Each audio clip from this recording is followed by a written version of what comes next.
Welcome to the Carnivore Cast, the podcast focused on the carnivore diet and lifestyle, with practical advice from successful carnivores, citizen scientists, and top researchers. I'm your host, Scott Myslinski, and I'm here to speak with experts and experienced carnivores to get answers to your biggest and meatiest questions while helping you live your best life as a carnivore.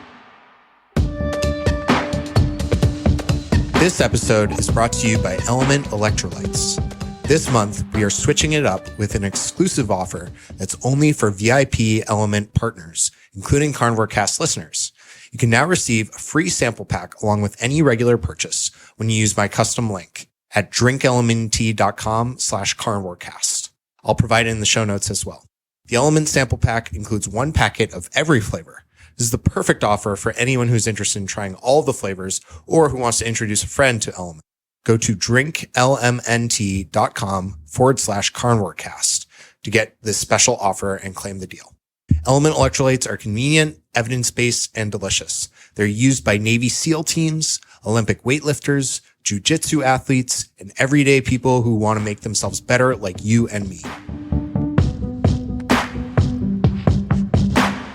Dr. Bill Schindler, at Dr. Bill Schindler on Instagram, is a modern anthropologist specializing in primitive technology and experimental archaeology at Washington College to help understand how our prehistoric ancestors lived. He's the author of Eat Like a Human, the owner of Modern Stone Age Kitchen with his family, and the director and founder of the ES Food Lab. He's also been on multiple podcasts and starred on the Great Human Race TV show on National Geographic. Welcome to the show, Dr. Bill. Thank you so much. It's a pleasure to be here. Yeah. So I think a lot of my audience will be familiar with you from your trips around the podcast circuit. But I would love to hear you, in your own words, describe your background and how you got into anthropology. I'd love to. So, I grew up in New Jersey. I grew up in the suburbs in New York City, right near the beach. And all my friends' parents, for the most part, worked in New York City. Everybody commuted on the train. But my parents didn't. My parents were at home, worked nearby. And my dad spent a lot of time making sure that even though I grew up in the suburbs of the city, I grew up to really appreciate the outdoors. And he had me hunting and fishing and trapping and hiking and camping at any moment possible. And that really, I think, drove home the need for humans to have this connection with the world around them. And then through that, he and I both certainly had a passion for the past. We loved learning about Native American history and even more recent historic history with fur trappers and mountain men and those sorts of things. And that, those two things together really drove me to become an archaeologist and an anthropologist, to really just understand our shared ancestral past as humans. But at the same time, I had this incredibly unhealthy relationship with food. And anybody who've heard any of the podcasts before have heard a little bit of this story.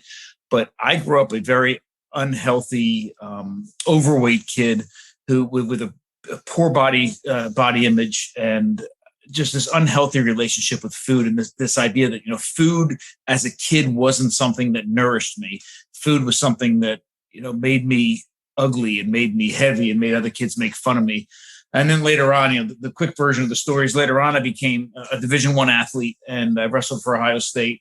And even though I looked the part of an athlete and actually was performing quite well despite my bad diet, my relationship with food was different, but no more healthy. I went from something that I thought made me ugly or made me heavy to something that I was scared of. Food for a wrestler is something that we're scared of. It's something that causes us to miss weight.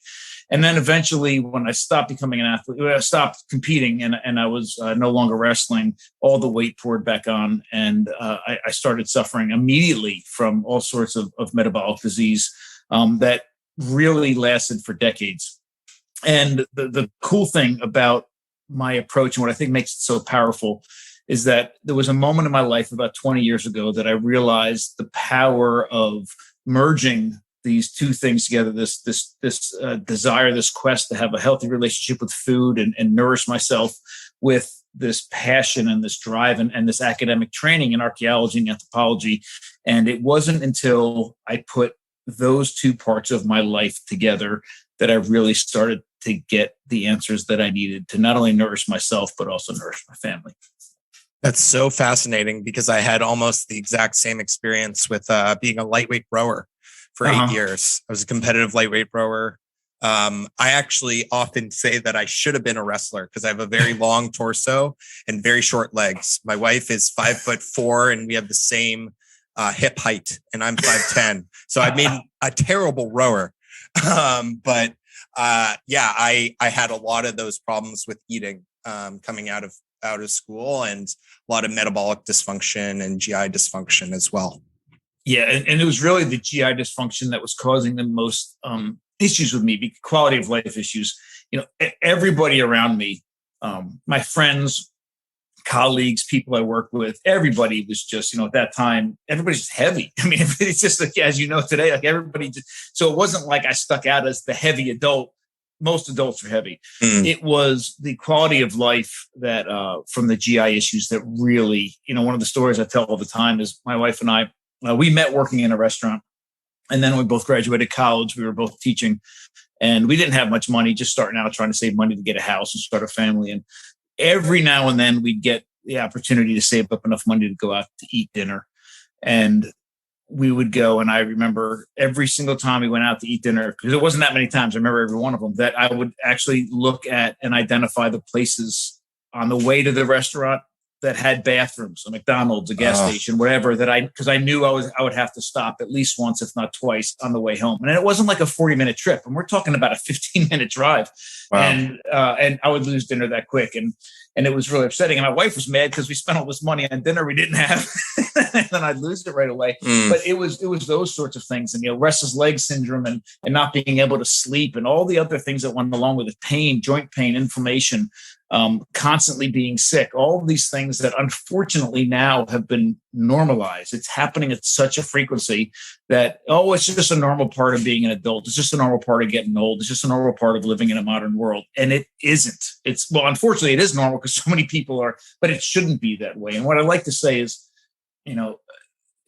we are animals, whether we want to believe it or not. And we have completely domesticated ourselves. But I think we should look at other wild animals as poster children for what life should be like. I mean, wild animals live these incredible lives and then keel over dead. I mean, that's what they live, these awesome lives and then keel over dead. We spend the last several decades of our life dying, and then we keel over dead. And that is not the kind of life that I want to live. I want to live this incredible life and then keel over dead, just like a wild animal. And that's how it should be. Yeah, that's very well said. And I want to follow through with the rest of your story, but I want to take us on a little bit of a side tangent regarding your studies. Why have you focused on the technology and tools, and what does that mean to you? Well, as an archaeologist, what we do is we study, archaeologists study trash. It's been romanticized through Indiana Jones and those sorts of things, Discovery Channel and the History Channel. But the reality is archaeologists study trash. We study the things that are left behind by people in the past. And most of the time that's trash, right? Nobody throws away things on purpose that are still usable. But really, if we want to dig a little bit deeper, what we really look at and spend a lot of time studying and using to interpret the past are residues of activities of the past. You can think about anything that you do. And when you're in the midst of it, whether it's making breakfast or being in the middle of a party or whatever you're doing, and imagine if you just stopped and walked away, and what you would have left behind in that moment from engaging in whatever that activity is. Those things are what we study as archaeologists. And what they are, they're remnants of, they're actually technologies, they're remnants of technological innovations. Now, I'm a prehistoric archaeologist, which means I study, I focus mostly on those technologies before the written record. And depending on where you are in the world, that's a different time, different time periods when the written record comes in. But really, it's an incredible amount of time. So what I'm looking at really is about 3.5 million years worth of time and technological innovation. And why this is so important to human diet and health is that one of the huge realizations I had years ago was that almost every single prehistoric technology, for 3.5 million years worth of time had something to do with food. Like it either had to do with allowing us to access food or process food or store food or redistribute food or share food or something to do with food. And if you think about all the Albert Einsteins, the best, the most amazing minds of our species and all our ancestral species were focused, the best inventors ever for 3.5 million years. Almost every single thing that they invented had something to do with food. That to me means that's incredibly important. And then if you look at the role that dietary change had over time on our evolutionary past and our evolutionary changes through time, and literally those dietary changes built us as a species biologically and culturally as Homo sapiens. And those technologies are what allowed those changes in our diets over 3.5 million years, then there must be something incredibly important in those technologies. And unfortunately, they've been overlooked in most of the dietary discussions that we have. And we talk a lot about what we should be eating. How much fat should we have? How much protein should we have? How much vitamin D do we need? Those sorts of things. And those things are important for sure. But what is at least as equally important, and in my mind, I think even more important to that than that discussion, is the discussion, how should we be eating? We modern day Homo sapiens have one of the least efficient digestive tracts of any animal on the planet.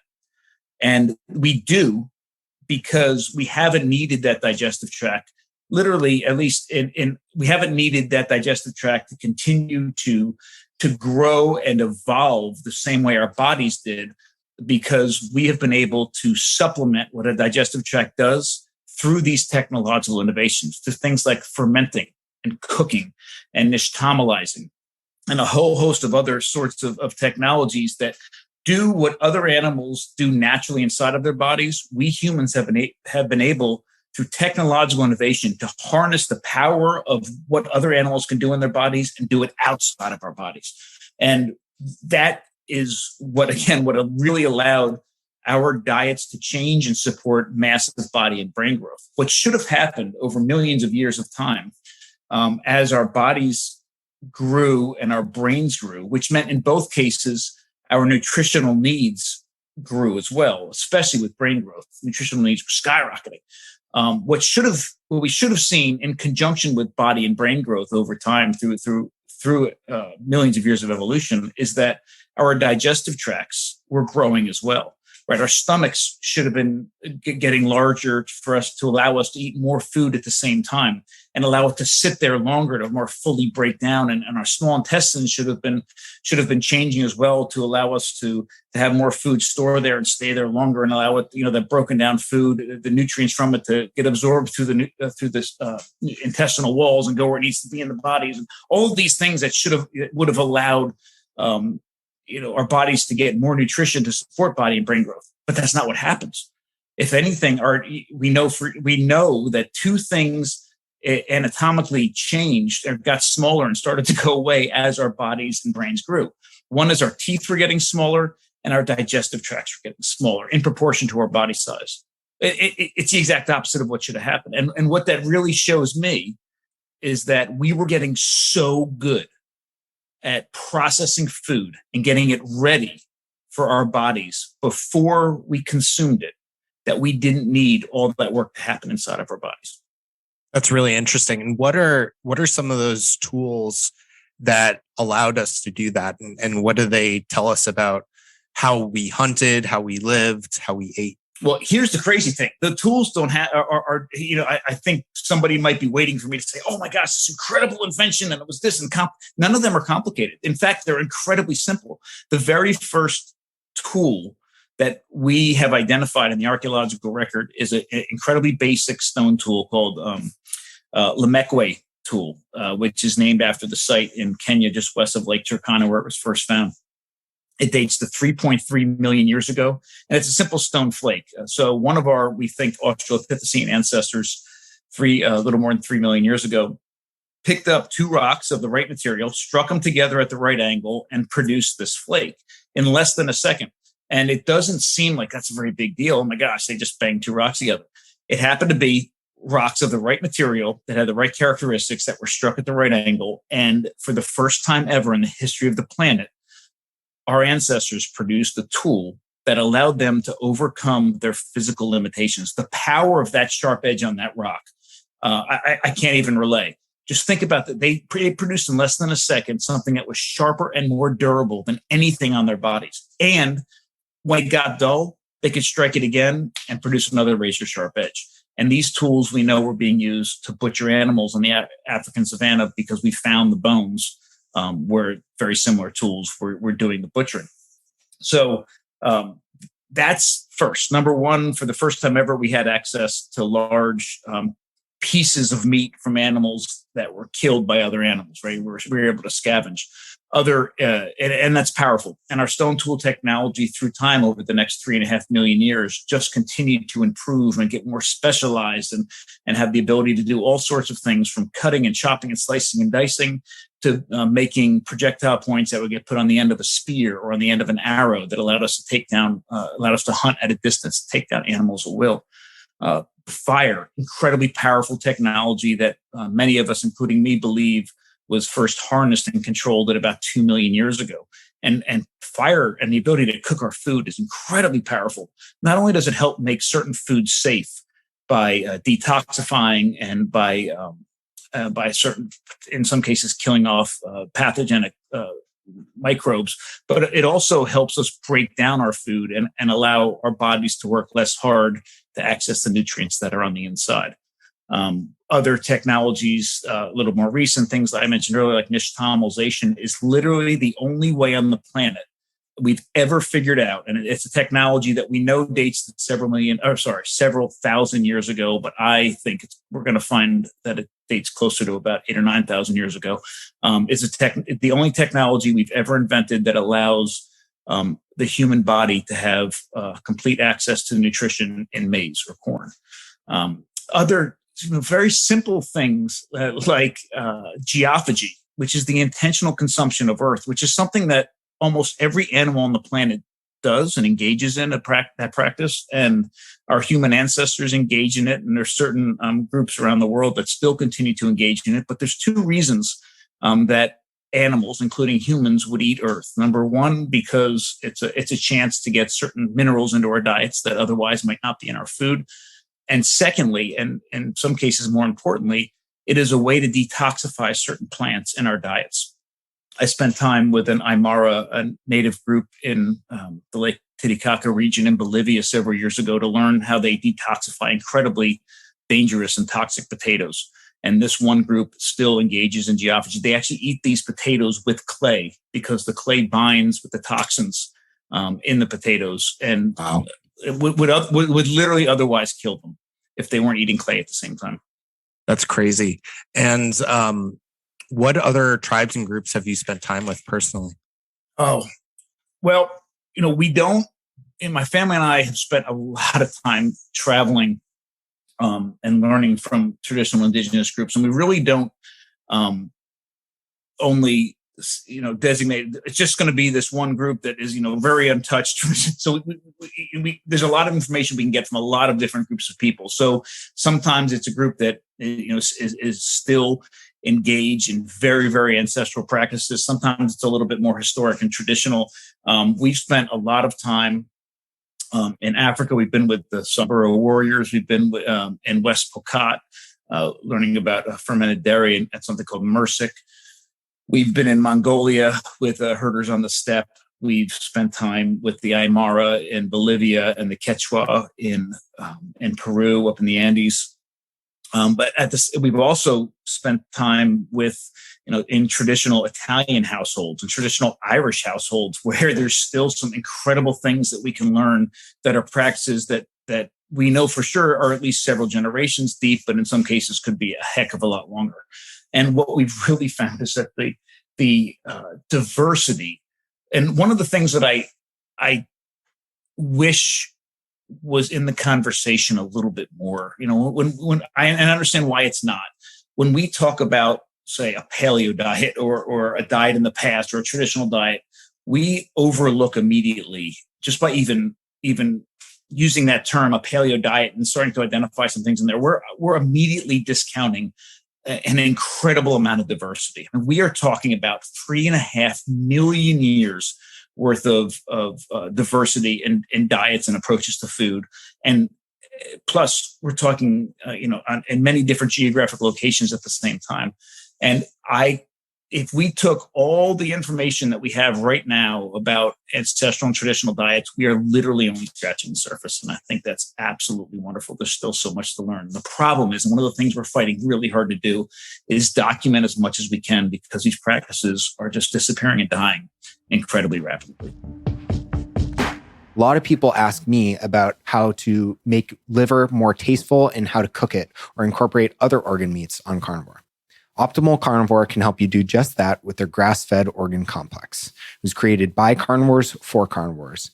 They start by sourcing 100% grass-fed organ meats from New Zealand, gently freeze-drying the organs and encapsulating them into convenient bovine gelatin capsules. Just 6 of these capsules a day is the same as eating an ounce of raw organ meat. I personally take these every single day, as does my wife. Even though we both eat liver and other organ meats, our ancestors would have eaten the whole animal, and this unique blend has 9 different organs, including beef liver, brain, thymus, kidney, spleen, etc. And I think it's great to get a daily dose of these organs when you can. So it covers all your bases, whether you're at home or traveling. What's also cool is they plant a tree for every product sold, which helps the environment. So visit www.optimalcarnivore.com/carnivorecast and use the code carnivore10 to receive 10% off your purchase. Thanks, and back to the show. That's sad, but it sounds like you're doing great work to try to support that. And what do you think are some of the themes around nutrition that we can learn from these studies and apply to modern food environment, and not just what we eat, but also the way we approach food? My favorite part of what you just said was how we can apply it to the modern food environment. And that's so incredibly important. And that's one of the reasons we're doing the work that we're doing right now, because we can have incredible in-depth academic conversations at conferences and give papers and all these things about these little tiny innuendo, these small little details about all these different things that we're learning. But it's just a mental exercise unless there's a way to apply it and make a difference in people's lives today and in the food system moving forward. So I love that you said that. There's a couple things that there's a lot of things that I have noticed and witnessed and learned about spending time with these different groups and these incredible people and families. Number one, there seems to be a universal thirst, desire for fat. Fat is incredibly important. In fact, it's so, and when I say fat, as you can imagine, I'm talking about high quality animal fat from animal sources. Yeah. It's so incredibly important that it dictates how people go about butchering. It dictates how they go about cooking. But it also permeates tradition and religion and stories and folklore and all of these sorts of things. And we can even get into a few examples in a little while if you like. So fat is incredibly important. High quality fat is incredibly important. The other thing that is universal is that anyone who has a close connection to where their food comes from, a real close visceral connection, uses almost every part of an animal when they kill it. And again, that approach permeates not only their diets, but also their traditions and religion and those sorts of things as well. And the one sort of caveat there is there usually is some sort of a taboo or there's usually some part of an animal in some cases isn't used. Maybe the gallbladder in certain cases or something else somewhere else. But other than these sorts of small bits and pieces that might not get, we're talking about groups of people that are eating upwards of 90% of an animal that they kill. Now, when you compare that, just as a comparison for everyone listening, when you compare that to a modern American diet, we only get about 55% of a pig and about 50% of a cow in our diets in a grocery store. And that's if we're buying all the different parts that are there. So we're half of the animal isn't even making it to a grocery store and isn't even making it into our consciousness being food. And we're talking about people that are using almost the entire animal. It makes sense nutritionally, it makes sense ethically, and it makes sense from a sustainable perspective as well. So we have high quality fat. We have true nose to tail approaches to animals. And I will say that in most cases, wherever I've been, vegetables and plant materials have been in diets, but they're in diets cautiously. There isn't that same perspective that we have today. I like it, 'cause I use my own example here, but I used to be of that mindset that if I was going to be healthy, it would happen in the produce section of the grocery store. And it was the one part of the grocery store that I would go in and literally turn my brain off, right? Which is a very dangerous thing when we're talking about food. I'd go in there with my shopping cart. I'd say, okay, here I'm in the produce section. If I'm going to get healthy, this is the place to get healthy. Some of this is good. More of it must be better. And I just start loading my cart with everything, all the different vegetables and fruits that are there, and think for some way it's going to magically make me get healthy. That's not the same case for groups around the world, traditional groups that I've spent time with. In most cases, vegetable matter, or plants have been in their diets, but first of all, it's hyper seasonal and hyper local by default. And because of their close relationship with plants, they understand the dangers that plants pose to human health. Number one, they truly understand that even though plants do have nutritional value, that nutrition is quite often locked up and inaccessible to our bodies unless it goes through extensive processing. And number two, all plants have some sort of toxin and need to be detoxified in some way. And this is incredibly important, because that, in my mind, is the way that we should be approaching vegetables, even from the produce section of the grocery store. They also understand quite often that plants have very powerful medicinal qualities. And when you see plants in the diet, they're often used because of a combination of their value as food, but also as medicine at the same time. And as you can imagine, the same way we would approach medicine today, sort of with caution, and we need a little bit of this, too much can cause these issues. That's the way plants are approached as well. Salt is very important. And and as you can imagine, sweet things are difficult to access in the natural world. When, I've spent time with the Hods in Africa, and when they can get honey, they love honey, and they'll eat a ton of it, but they only have access to it every now and then. So that sort of urging we have for sweet things in our diets is tempered by restricted access to it. The other thing I'll mention as well, except for one case, which is the Samburu. I haven't spent much time with Maasai, but it's the same with them. Except for those two cases, traditional use of dairy in our diets was always fermented, always. And we can talk more about it. There's really important reasons for that. But this act of sitting down and pouring a glass of milk and slugging it, or pouring it over cereal and eating it in our cereal, that's something that we just don't see in traditional or ancestral diets. The dairy was fermented into things like kefir or yogurt or high quality cheeses or those sorts of things. Super interesting. Yeah, I know, Dr. Schindler, you've done some great content on the problems with the way we consume dairy in the modern world. Can you expound on that a little bit? Yeah. So the best way to talk about, and I know dairy is a hot topic, especially in the paleo, carnivore, keto world. Anyhow, so let me relay a little bit about how I approach dairy, because it's that same sort of thing we started with earlier. There's a huge difference between what we eat and how we eat it. If we're only focused on the question of what we should eat, and if you're talking about something like ultra pasteurized skim milk from the grocery store, then or yogurt that's loaded with sugar and all kinds of artificial things, then no, that has no place in our diet, in a human diet whatsoever. Neither of those things. But that's when we say, okay, dairy, and we focus on the. But if you talk about the how, there's a lot of differences in how dairy can be treated that really make the difference in my mind, whether or not it can be part of a healthy human diet.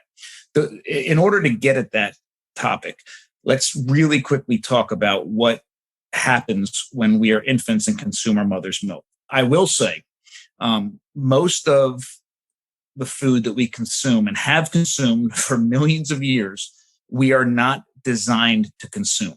Our digestive tracts are not naturally designed to consume these things. But what we've done as humans is figured out ways through technology, those powerful technologies I mentioned earlier, to transform raw materials that we have no business consuming into something that's safe and nourishing for our bodies. And it's because of those technologies and increasing the diversity and value in our food system and in our diets that we've been able to actually support massive body and brain growth. So it's this weird situation where we're not designed to eat these foods. We figured out how to do it, and then we now require those foods because we built our bodies and brains on the backs of it. Dairy is the one thing I would say is the one food that humans are designed to consume is dairy. Now, we're only designed to consume them when we're infants, but we as mammals are perfectly designed to consume dairy from our mothers. And then when we get weaned off of our mothers, we biologically change and we suppress or lose the ability to consume dairy in the same safe and nourishing way as we did when we were infants. And I'll get back to how we can overcome that in a minute. But let's go back to when we were infants. What do we do? How do we, as a mammal, like every other mammal, consume dairy from our mothers? Well, we drink from our mothers, and the milk that comes from our mothers, completely different than baby formula, completely different than the milk on the grocery store shelves. The milk that's coming from our mothers, there's several things that are key about it. Number one, it's teeming with live beneficial bacteria. It is at body temperature. And those bacteria are perfectly designed, and you can understand why. Those bacteria are perfectly designed to operate best at body temperature. And it's already in the state of fermenting when it goes into our mouths. I mean, it literally goes from our mother's body into our mouths directly. And when it goes into our bodies, it gets hit with a number of different enzymes that we naturally produce as infant humans. One of them is lipase, which is an enzyme that helps break down the fat in milk. Another is lactase, which helps break down the sugars in milk, the lactose. And another, depending on the animal we are, is called chymosin, or it's a chymosin-like enzyme for humans that do things to the proteins that actually make the milk coagulate and get a little bit thick. And the reason that this happens is because when we're infants and all we're doing is consuming liquids, right, consuming milk, liquids pass through our digestive tracts too fast for it to chemically and physically break down to the state that it needs to be absorbed properly into our bodies. And it doesn't sit in our intestines long enough for those nutrients to be absorbed properly anyhow. So what nature has figured out is if we can partially solidify this milk into something else, it'll be a semi-solid, it'll sit there longer, our stomachs can chemically and physically work on it better, then it can go into our small intestine, sit there a little bit longer, and then those nutrients can be absorbed through our bodies. When we get weaned off of our mother's milk, and start to eat solid foods, us, like other mammals, lose the ability to produce those enzymes, or at least don't produce them the same amount. So we're no longer, many people say, okay, you're no longer designed to consume dairy. But let's back up for just a minute. If you ask me how we as humans can eat just about any food on the planet that we don't have any business biologically eating, I would say, hey, well, let's find an animal that's designed to consume it properly and replicate what happens in their bodies outside of our bodies before we consume it. So a great example is a cow. Like, a cow is perfectly designed to consume tough vegetable materials. And what a cow does is a cow eats grass and tough vegetable materials. It has perfectly designed teeth and palate to physically break it down. Then it swallows it and it goes into a specialized chamber in its stomach called the rumen, that allows it to ferment. And it ferments for a little bit, and then they throw up into their mouths and they chew it some more, and then they swallow it again, and it ferments longer, and it goes back and forth and back and forth. And finally, when it's in the right state, it goes through the rest of their digestive tract. What do we do as humans? We can't do that, but we eat tough vegetable materials like cabbage that we have a difficulty, our incredibly inefficient digestive tract has difficulty breaking down something like cabbage. We don't have a fermentation chamber in our stomachs. But what do? We take that cabbage and we chop it up, add a little bit of salt, stick it in a mason jar, and ferment it on the counter before we eat it. And that sauerkraut at the end of about 10 days to 2 weeks is a completely different food than that cabbage. It's easier for our bodies to digest, and we can get more nutrition from it. So in the case of dairy, what do we do? Like, what can we do to replicate, in our case, what we as infant humans did to that dairy to make it as safe and nourishing as possible? Well, one of the things is that we can ferment it, right? So that one of the things that happens when that dairy, that already fermenting dairy, is slowed down in our stomach, it continues to go through the fermentation process in our bodies. The other thing that happens is that chymosin that works on it to coagulate it in the cheese making world is known as rennet. So what all mammals actually do in their stomach is actually just create cheese. They're taking raw milk, creating a fermented dairy product. In this case, it's cheese. And then that is a pre-digestion and a digestion step that allows those nutrients to be absorbed by our bodies. So one of the things I like to say is, if you take an infant and you're burping the baby on your shoulder and it spits up and it looks like cottage cheese and it smells like provolone, that's because it's exactly what it is. The baby has produced cheese in its stomach. Wow. So when we take high quality dairy and go through the fermentation process and make real traditional yogurt, real kefir, real klabber, real traditional cheese, we are replicating the process that went on in our own bodies when we were infants. We're doing it outside of our bodies and consuming a completely different food than a glass of milk. And to me, that's exactly what we need to focus on. You want to have a conversation about, consuming dairy in a healthy modern human diet? Absolutely. I'd love to have one. But if you're going to have the conversation, we need to separate ultra pasteurized skim milk and a real traditional fermented dairy product. And similarly, what I think one thing that's been fairly controversial in like the paleo and carnivore spheres is nuts. What have your studies uncovered about that? There's I have a lot to say about nuts. If you'd asked me this question 5 years ago, I would have said nuts are an absolutely amazing food. They're full of all sorts of protein and fat and even certain minerals, and they're great, and they're easy. They're not that expensive in the grocery stores right now, especially in big box stores. We should get them. We should embrace them. We should love them. I have a completely different approach to nuts today, mostly because of personal experiences, but nuts are incredibly dangerous. Nuts, seeds, legumes are incredibly dangerous. That doesn't mean necessarily we shouldn't consume them, but it does mean we should definitely consume them with caution and with the same sort of approach that we approach any other food in our diets. It's not something that we are designed to consume. If we're going to consume them, we have to think long and hard about how to consume them in the safest and most nourishing way possible. Here's the problem with nuts and plants in general. Plants produce something called allelochemicals. They're known as secondary compounds. And these secondary compounds allow the plants, these plants that are stationary, they do not move, it allows them, or these allelochemicals allow the plants to interact with the outside world. In some cases, these allelochemicals attract, right? They produce sweet smelling flowers and beautiful bright flowers that attract pollinators because they need that for their life cycle to pollinate properly. Sometimes they will end up producing sweet, delicious tasting and delicious smelling fruits because that's the way that the plant attracts animals to eat the fruit and then deposit the seeds in a pile of manure somewhere else and allow to propagate the species. That's great. But a lot of these allelochemicals are produce toxins that repel and just as much as pollinating flowers and spreading seeds through fruit is a way to ensure the longevity of the species, repelling animals from eating stalks and stems and most importantly, the babies of the plants, the grains, the nuts, the legumes, the seeds, those toxins are there to allow the species to continue to survive as well. So a general rule, now it isn't a hard, fast rule, and certainly if you're going to eat any part of a plant, you should understand the plant, understand the life cycle of the plant, understand the toxins and the hazards in consuming the plant. But in general, flowers and fruits are usually fairly benign. remember that most of the time they're trying to attract, and it doesn't do them a lot of good if they're full of all sorts of toxins, right? It works against what they're trying to do. But seeds and nuts and grains and legumes are there. Those are the babies of the plants. And if they die before they can produce new life, then the plant's not going to, the species isn't going to survive.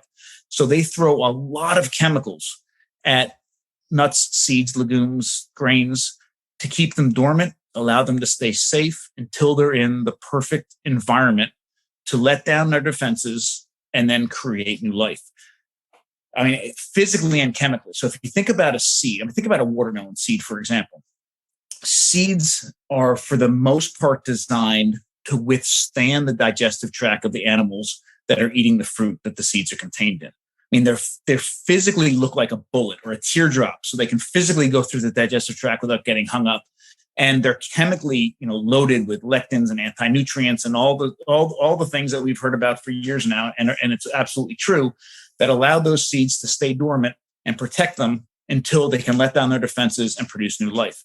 Now, letting down their defenses usually happens in a warm, moist environment. Sometimes also requiring a little bit of fermentation for them to fully allow those defenses to get let down. And this is exactly if you take a seed and plant it in the spring in a warm, moist ground, and it'll let down its defenses and allow it'll allow the shoot to come out. This is exactly what we need to replicate if we're trying to detoxify some of these plants. This is why sourdough bread is a completely different food than it does things to the grains that allow a lot of those defenses to get let down and to be a lot safer for us to consume. Now, nuts, though, are a little bit different. One of the big dangers there's a lot of dangers in nuts, but one of the big dangers in nuts are oxalates, which is thankfully finally becoming a little bit more of a common term today in the nutritional world and the dietary world. And the problem with oxalates is that I've spent about 20 years of my career learning how different groups around the world detoxify plants and make them safe to eat. Oxalates are a toxin that I have not been able to find a good solution for. The best thing to do with oxalates is to just recognize what plants have them and avoid them whenever possible. And most nuts are very high in oxalates. Almonds are off the charts, for an example. And I haven't found a good way to mitigate the dangers of oxalates. Yeah, that's a great point. I've also struggled with oxalates, and has my wife. And what I want to get back to kind of your story, Dr. Schindler.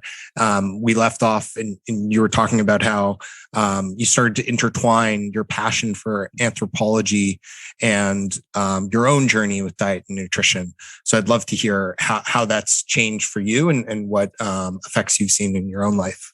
Sure. So I was the guy in high school. Remember when I started competing and I became an athlete, I was working out. So me nor anybody in my family does anything halfway. Like when we go to do something, we do it. We're all in. So I went from literally being a complete couch potato to a varsity level athlete in no time, because I went all in, and I went from doing nothing to working out minimum 3 times a day. And as you can imagine, with that intense exercise, the weight fell off. Again, my digestive tract and my issues weren't all gone, but physically I looked different. And for some reason, I was under the impression that I should use Muscle and Fitness magazine, which was a big deal in the 80s. I should use that as a guide. For some reason, I thought a 260-pound bodybuilder's diet is what a 150-pound high school wrestler should be following. But anyhow, I was following. I would spend every Sunday night pouring through Muscle and Fitness magazines and all this men's health magazines, and I would have a calculator, a graph paper, and this is before cell phones or we barely even had computers. I had about a 300-page, 1.5-inch thick book that had the nutritional breakdown of all the major foods, grams of fat and proteins and all this. And I would chart out what I was going to eat for the week. And I would sit there to the gram. I was so focused on keeping track of every food that went into my body, every gram of fat and carbohydrates. And obviously all of this was based on poor advice, but I was still tracking every single macro and micronutrient I had access to.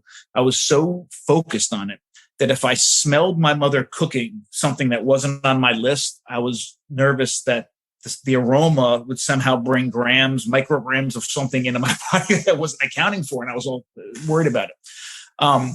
So I spent decades of my life tracking every single macro and micronutrient I could. And to no relief. I mean, I wasn't getting any healthier. And then, like I said, when I stopped being an athlete, when I stopped competing, the weight just flew back on in ways that you couldn't imagine. And I was trying every diet I could. I was tracking things the same way. When I realized the power of processing food to make it as safe and nourishing as possible, and started to understand a little bit about what ancestral diets, what we really think they were like, and started to, most importantly, look at food and see food again. Michael Pollan when he wrote on the words in defense of food, he coined a term called nutritionism, and he describes it as when you put a plate of food down. When somebody puts a plate of food down in front of you, when you look at it, you just see a whole bunch of numbers. You don't see the food, you see grams of fat, grams of protein, grams of carbohydrates, whatever. And it's sort of this reductionist, nutritionist view, which we've never had before. We've only been able to track calories for a little over 100 years. So, up until the late 1800s, every time somebody put a plate of food down in front of any one of our ancestors, they actually saw food. When I started to see food again and recognized it as food, and understand the power, like I said, of processing food and what people in the past and people around the world eat, I stopped tracking calories and proteins and fat. In fact, I haven't stepped on a scale. I haven't tracked a gram of protein or carbohydrate or fat in probably at least 12 years. And I have never been healthier than I am right now. And I'm 49 years old. And that is freeing. It's liberating. And for the first time in my life, over the past 10 years, for the first time in my life, am enjoying food, am nourishing my body, and actually see food as something that nourishes me. It's not something I'm afraid of, not something that I have a poor relationship with. And I wish I could have had that my entire life. Yeah, that's amazing. But I think you're doing great work now to help a lot of other people realize that as well, which is what's so cool.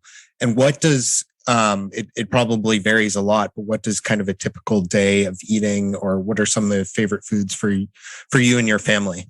So it does vary. It varies a lot for a lot of reasons. It didn't vary up until the past few years because my kids were younger. We had a lot of control over their schedule. We had more control over my schedule and my wife's schedule. now it's a little bit crazy. We have our hands on a lot of things. But here's some constants that are in my day.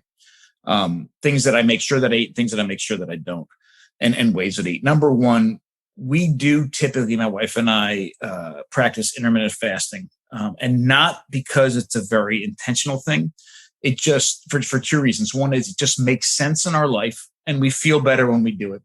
And what we've recognized by spending time with traditional groups all over the world, intermittent fasting is a very common just way of eating. And again, it's not an intentional thing. It's just because it works well in their day. And I'll give you a couple great examples. So in most cases, and this is for farmers, for hunter-gatherers, no matter whether they're farming potatoes or farming something else, what I typically see is everybody gets up in the morning and goes and does their thing, whatever that thing is. It could be going hunting, it could be farming, whatever it is. Everybody just gets up and goes and does their thing. They usually come back in the afternoon sometime early afternoon or so, to a gathering place and consume a little bit of what was left over from the night before. and certainly this is anecdotal. We've spent time with a lot of groups, but this is no way representative of everybody in the world. But this is what we see time and time again. People come back in from working for the morning or working, hunting, whatever they're doing, come in, they gather, they're consuming leftovers from the night before, and then go back out and work for a few hours. This entire time, somebody, a few members of the family are spending the day creating the daily meal. And the daily meal is consumed after whatever they were doing for the day is done. Right. And so we can think of it as dinner or supper. And everybody comes in, everybody gathers, everybody eats their biggest meal in the evening. And then they do a little bit of visiting, a little bit of talking, a little bit of storytelling, and go to sleep and wake up and do the same thing the next day. And what you see there is this condensed eating window, right? They're literally not eating from evening until early afternoon. I just want to say, because I mentioned earlier, the amount of diversity in diets around the world is huge. So I am giving you a small snapshot as a result of the experiences that my family and I have had. But we see this. That works very well for our family as well. We get up and we hit the ground running, whether we're exercising or running or going to work or whatever, we go and do. We take a break in the afternoon, get a small bite of something, and then we all gather as a family and eat a really incredibly nourishing from a biological sense, but also nourishing from an emotional sense, because we're all together meal in the evening. We have completely excluded from our diets, as I think probably most people listening to this hopefully have, all industrial nut and seed oils. They don't exist in our house. My wife and I own, you mentioned earlier, the Modern Stone Age Kitchen, which is the foodery located in Chestertown, Maryland, where we are actually cooking the food based on all of the research my family and I have done over decades. We do not have any industrial nut and seed oils in this entire place. Which is a difficult thing to do in the modern food world, because that is the mainstay. That's the cheap access to oils or fats, obviously. So no industrial nut and seed oils. We use only high quality animal fats in anything that we're heating. We do use some extra virgin olive oil, some avocado oil, both of which are fruit oils. The only nut oil that we use is coconut oil, but that's okay in our minds, because it gives up its fat so easily. It doesn't require any extensive heat or pressure or chemicals in order to give that fat up. We use those in cold applications, dressings, marinades, sauce, those sorts of things. We eat a very animal-based diet. I don't like the word meat-based diet, because a meat-based diet in my mind excludes things like marrow and liver and those sorts of things. We eat an animal-based diet. And a lot of people ask me, because there's a lot of discussions now about eating massive quantities of offal or organ meats. People wonder, how much should I eat? How many grams a day should I be eating of liver and the like? First off, one caveat: I'm not a nutritionist. I'm an anthropologist, an archaeologist, and chef. So I might not be the best person to ask. But if you did ask me and want my opinion, that question is no different than me sitting in high school looking at a Muscle and Fitness magazine and trying to figure out how many grams of protein I should be eating as a high school athlete. It is a question, a dilemma that we've created because of the modern industrial food system. It's a question that's been created because when most of us have access to animals, we have access to animal pieces already packaged on shelves and racks in the grocery store. We can go in there and buy as much liver as we want, or we can go in there and buy as much T-bone steak as we want. That's not the way it worked for millions of years. The way that it worked, and this is my answer, you eat as much liver that makes sense for the amount of meat that you're eating if you ate that entire animal. And the same goes for the heart and the spleen and the kidney and the fat and the marrow as well. When our ancestors, and still traditional groups around the world today, kill an animal, they eat it, and then they go kill another animal. They don't have access to liver every single day. And if they did, it's a little bit of liver every single day. Right? In my mind, as weird as it is that so many of us eat meat or certain cuts of meat without eating the rest of the animal, it is equally as weird to eat more liver than that animal would have provided for the amount of meat that you're eating. it wasn't a conscious, none of this was conscious, but this is millions. We've been hunting for 2 million years, eating completely nose to tail for 2 million years. Our bodies and our diets have adapted to those packages, those natural packages that were in front of us when we felled an animal. So that's, in my mind, that's the way we should be approaching these things. And a great way to begin to answer those questions for yourself is to take home the largest part of an animal that you can handle. Start with an entire chicken. Don't go buy the chicken breast anymore. Don't even go buy the chicken thighs, or don't even go buy the package of chicken liver. Bring home a whole chicken with the guts that are still on the inside, and eat that. And then go get another chicken and eat that. And then move on to an entire pork shoulder. And then, you know what? Bring home a half a pig. I'm telling you, our house is not that big. We put a half a pig on our counter on a regular basis and go through the entire thing and butcher it in house. And you'll get a very good idea about how much fat and meat and marrow and kidneys and all that an animal has when you start approaching it like that. Plus, it's incredibly economical. So we engage in a complete nose to tail approach to animals whenever possible. We try to reduce our oxalate intake, especially me, because I'm the one in the family that has had huge issues with oxalates. So we avoid oxalates whenever possible. When we consume vegetables, we do so with intent, right? When we understand what toxins different vegetables have. We understand how to get around them. We understand that even though a vegetable could be incredibly delicious and pleasing to consume and might have nutrition in it, that nutrition is in many cases somewhat inaccessible to our bodies unless we do something to it. So we're regularly fermenting or cooking in certain ways that help us overcome those challenges. And we also don't use any refined sugar in our house or here at the Modern Stone Age Kitchen at all. We realize that, and this is perhaps in my mind one of the most important things that I've recognized over the past, my entire life, but definitely over the past 20 years or so.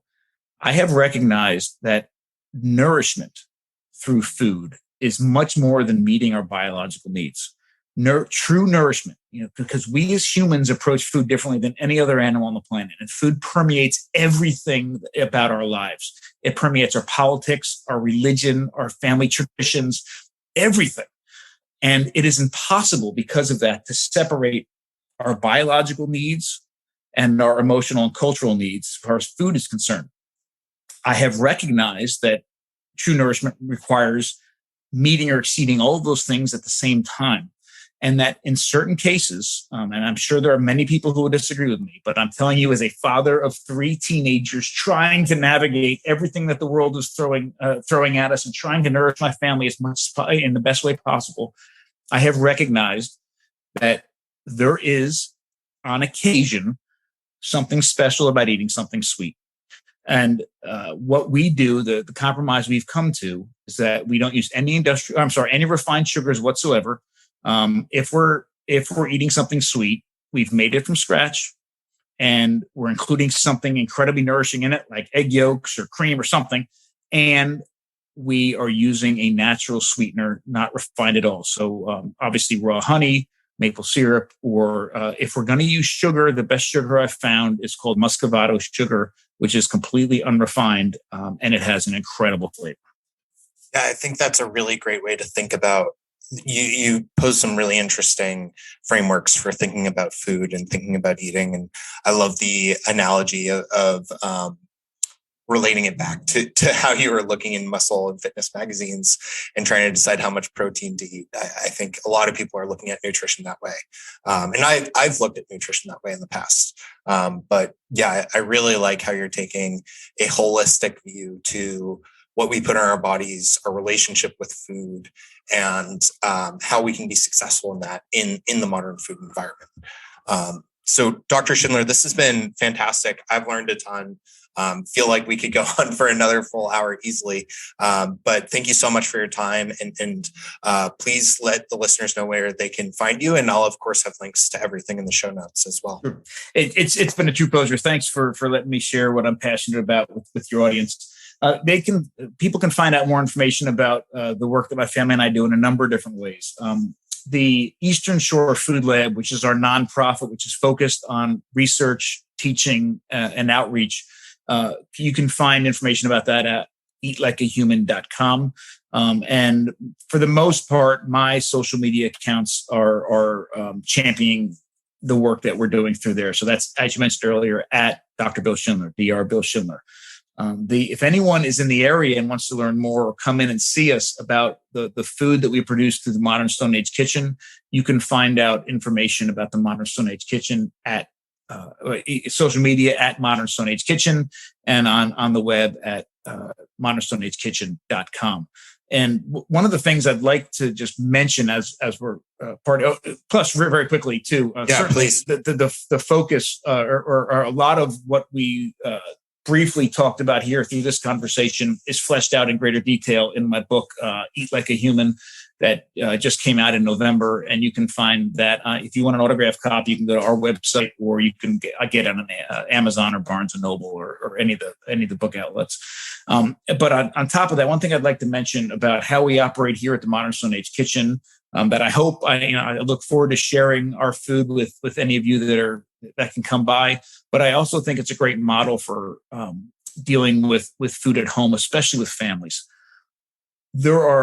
What we're trying to do here is make food that you can recognize, right? Familiar food as nourishing as possible. And we're using ancestral approaches, ancestral techniques to create pizza, tacos, hamburgers, and hot dogs, even with French fries, that are absolutely as nourishing as possible. And we've really been very proud of the way that we've been able to nourish the community through that approach. Awesome. Well, thank you again so much for your time, Dr. Schindler, and I'll have links to all of that. And yeah, this has been fantastic. Awesome. It was great talking with you. If you enjoy the show, please consider supporting the Carnivore Cast on Patreon. By becoming a patron, you'll help us reach more people and continue to create content on carnivore. There are also exclusive perks available, such as private Q&As, consultations with me, and more. Become a supporter at patreon.com/carnivorecast. Check the episode description for the link. Thank you, and I'll see you there. Thank you for listening to this episode of the Carnivore Cast. If you enjoyed this episode, please review on iTunes. It really helps us out. And share it with a friend. What questions would you like answered, or who would you like to hear from in the carnivore research community? You can find me on Twitter, Instagram, and Facebook at CarnivoreCast, or go to carnivorecast.com. You can also email me at info@carnivorecast.com. I'd love to hear from you. Until next time, keep it carnivore.